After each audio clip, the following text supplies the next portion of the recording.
विभिन्न मांगों को लेकर इंदौर सहित प्रदेश भर के सरकारी कॉलेजों के जनभागीदारी एवं स्व-वित्तीय अतिथि विद्वानों ने भोपाल में धरना दिया। इस दौरान अपनी 3 सूत्रीय मांगों को लेकर मुख्यमंत्री कमलनाथ के नाम ज्ञापन सौंपा। देखिए रिपोर्ट। मध्य प्रदेश में सत्ता परिवर्तन हुए करीब 2 महीने का समय हुआ है, लेकिन प्रदेश में धरना प्रदर्शनों का सिलसिला शुरू हो गया। इसी कड़ी में सरकारी कॉलेज के जनभागीदारी तथा स्व-वित्तीय अतिथि विद्वानों ने कमलनाथ सरकार को अपना वचन याद दिलाने के लिए राजधानी भोपाल के नीलम पार्क में धरना प्रदर्शन किया। इस दौरान इंदौर सहित पूरे प्रदेश से बड़ी संख्या में अतिथि विद्वानों ने अपनी ताकत भी दिखाई।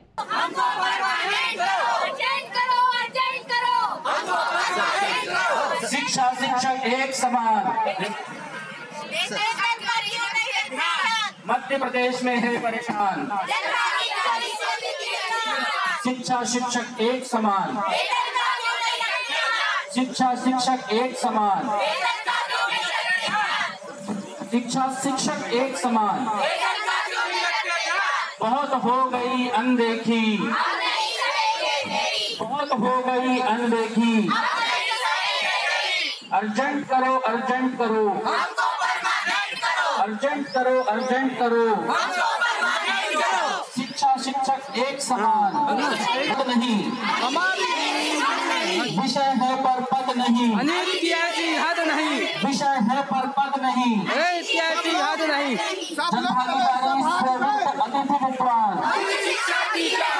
जनभागीदारी स्व-वित्त अतिथि विद्वान क्या खूब खेला राजनीतिक दाव, क्या खूब खेला राजनीतिक दाव। जनभागीदारी स्व-वित्त अतिथि विद्वानों का एक ही नारा, जनभागीदारी स्व-वित्त अतिथि विद्वान का एक ही नारा। विषय है पर पद नहीं, विषय है पर पद नहीं। अर्जेंट करो, अर्जेंट करो, अर्जेंट करो, अर्जेंट करो। हम लोग मध्य प्रदेश के शासकीय महाविद्यालयों में जनभागीदारी और स्वामित्व मद से कार्य करने वाले अतिथि विद्वान हैं और हमारी 3 मांगे हैं, 3 महत्वपूर्ण मांगे हैं। उनमें से जो पहली मांग है वो जनभागीदारी स्वामित्व द्वारा संचालित जो पाठ्यक्रम है उनको परंपरागत पाठ्यक्रमों में सम्मिलित करें और इनमें पद चयन का कार्य जो सरकार द्वारा किया जाए। दूसरी जो महत्वपूर्ण मांग है उसमें यह कि वर्तमान समय में मध्य प्रदेश के शासकीय महाविद्यालयों में जितने भी जनभागीदारी स्वामित्व अतिथि विद्वान है इनके नियमितीकरण की प्रक्रिया जो है लागू की जाए। चूंकि नियमितीकरण की प्रक्रिया लागू होने में समय लगेगा, इसलिए हमारे सरकार से अनुरोध है कि वर्तमान समय में जनभागीदारी स्वामित्व पाठ्यक्रम के अंतर्गत जितने भी अतिथि विद्वान कार्यरत हैं उन समस्त अतिथि विद्वानों को एवं साथ ही परंपरागत पाठ्यक्रम में जनभागीदारी मद से जो अतिथि विद्वान नियुक्त है उनको समान यथावत रखते हुए समान कार्य को समान वेतन देने की व्यवस्था की जाए। जो माह में प्रदेश के उच्च शिक्षा मंत्री जीतू पटवारी से मिलकर 3 बार मिलकर उनसे निवेदन किया था कि हमारी मांगों के ऊपर आप मांगों को संज्ञान में लेकर कुछ उचित निष्कर्ष निकालें। तो साथ ही हमने मुख्यमंत्री महोदय से मिलने का समय भी मांगा, पर हमें दोनों ही जगह निराशा मिली। इसी स्थिति को देखते हुए हम लोगों ने आज जो प्रदेश स्तरीय धरना नीलम पार्क भोपाल में दिया है और आज हमारे प्रदेश के सभी महाविद्यालयों से सभी अतिथिवान जो है जनभागीदारी स्वामित्व अतिथिवान जो है वो सामूहिक अवकाश लेकर यहाँ पर उपस्थित हुए हैं।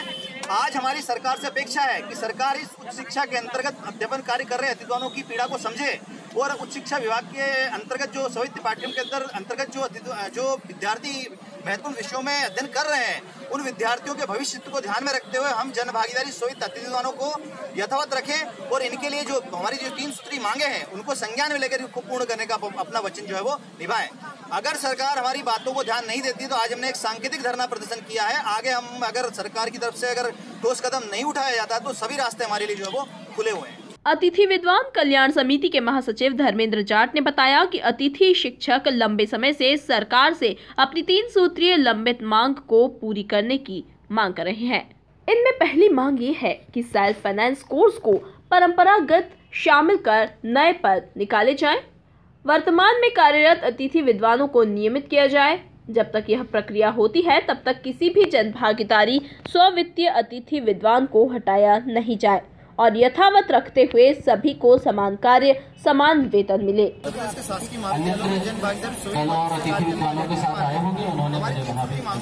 हम लोग एक सांकेतिक धरना प्रदर्शन यहाँ पर किया है। 3 मांगों में जो प्रमुख मांग है उनमें यह है कि जो त्रिविध समिति और जनभागीदारी मद से जो विषय संचालित है उनके अंदर पद उनको परंपरागत पाठ्यक्रम में सम्मिलित किए जाए और उनमें पद चयन किए जाए। दूसरी जो मांग है कि जितने भी जनभागीदारी पाठ्यक्रम के अंतर्गत अध्ययन कार्य करा रहे हैं इनके लिए नियमितीकरण की प्रक्रिया जो है वो लागू की जाए।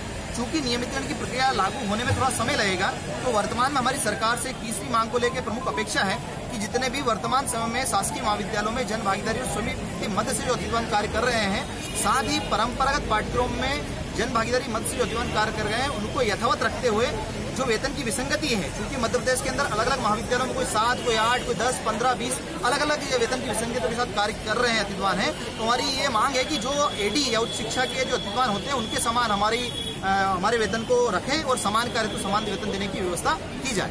अभी तक आपने हम विगत 2 माह में 3 बार उच्च शिक्षा मंत्री जीतू पटवारी से मिल चुके हैं और साथ ही हम लोग मध्य प्रदेश के माननीय मुख्यमंत्री जिन्होंने जिनके बहुत महत्वपूर्ण वादे थे कि वक्त होगा बदलाव का, हमने उम्मीद किया उनको चुना था। हम 2 महीने से उनसे मिले पर कोई ठोस निर्णय हमारे लिए नहीं लिया गया। उसी को देखते हुए आज हमने धरना जो किया है और आगे अगर सरकार हमारी मांगों पर नहीं मानती है तो आगे हमारे सिर्फ उन्हें ये कहा कि हमें समय लगेगा, क्योंकि मध्य प्रदेश में हम देख चुके हैं कि बहुत सारे ऐसे कार्य हैं जिनको बहुत लंबी समय में उनको सुनिश्चित करना था, पर बहुत कम समय उन्हें सुनिश्चित किया है। इन चीजों को देखते हमने समझ में आया है कि जो उच्च शिक्षा के जो महत्वपूर्ण विषय हैं और उनके अंदर अध्ययन करने वाले विद्यार्थी हैं, उनको लेकर सरकार गंभीर नहीं है।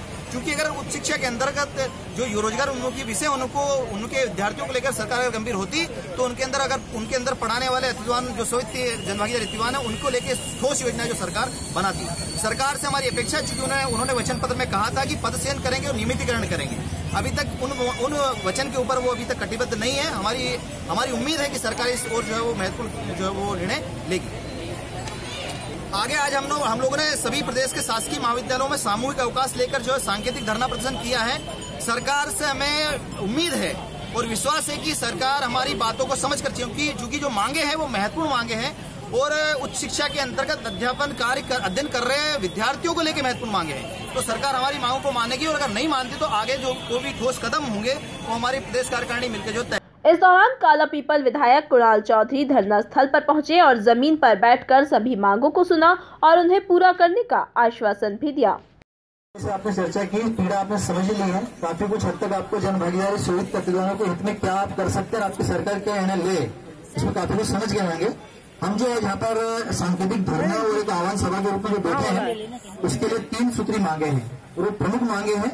उन प्रमुख मांगों से मैं आपको अवगत कराना चाहता हूँ। सर का हाथ एक तरफ। पहली जो हमारी प्रमुख मांग है कि शासकीय महाविद्यालय उन्होंने जन भागीदारी समिति द्वारा संचालित पाठ्यक्रमों को परंपरागत पाठ्यक्रमों थोड़ा सा वो इसलिए रखी हम लोगों ने कि अगर मान लीजिए ये जो जन भागीदारी समिति पाठ्यक्रम चल रहे हैं, अगर परंपरागत में अगर नहीं आएंगे तो इनमें पढ़ाने वाले अतिथिवान अपनी योग्यता को फुलफिल कैसे करेंगे, बढ़ाएंगे कैसे, और इनमें पढ़ने वाले विद्यार्थी आगे चलकर अपना भविष्य कैसे सुनिश्चित करेंगे। तो जब तक इन जन भागीदारी शोध पाठ्यक्रमों को परंपरागत पाठ्यक्रम में नहीं सम्मिलित किया जाएगा, तब तक इनमें पढ़ने वाले विद्यार्थियों का भविष्य भी आधार में है, हम अतिथियों के साथ साथ, तो इसमें हमें गौर करना चाहिए।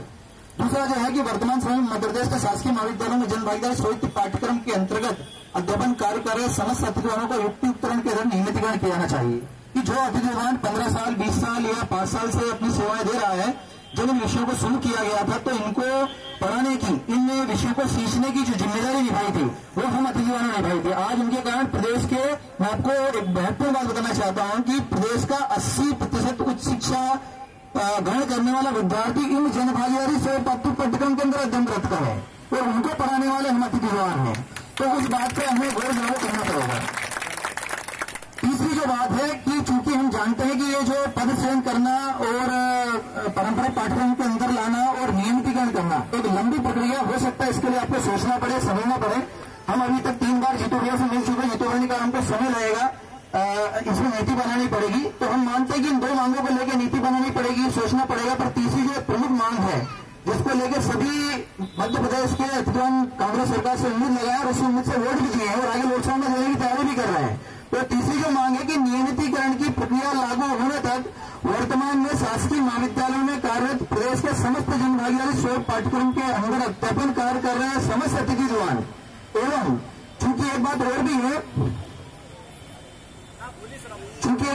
है कि कुछ परंपरागत पाठ्यक्रम में भी जन भागीदारी मद से अतिथिवान नियुक्त होते हैं, तो उन जन भागीदारी शोध अतिथिवान एवं परंपरागत पाठ्यक्रम में जन भागीदारी मद से नियुक्त अतिथि विद्वानों को यथावत रखते हुए इसके बाद सारी चीजें और जल्दी से जल्दी इनके बीच में मैं पहुंचा, इनकी समस्याओं को सुना और इनकी समस्या जायज है और इनकी मांग भी जायज है और कांग्रेस पार्टी इनके लोकतांत्रिक मूल्यों को भरोसा करते हुए मगर अपनी मांगे पूरी नहीं होने से लंबे समय से परेशान जनभागीदारी स्ववित्तीय अतिथि विद्वानों ने अब सरकार के खिलाफ मोर्चा खोल दिया है और ये चेतावनी भी दे दी कि अगर उनकी मांगे पूरी नहीं हुई तो लोकसभा चुनाव का बहिष्कार किया जाएगा।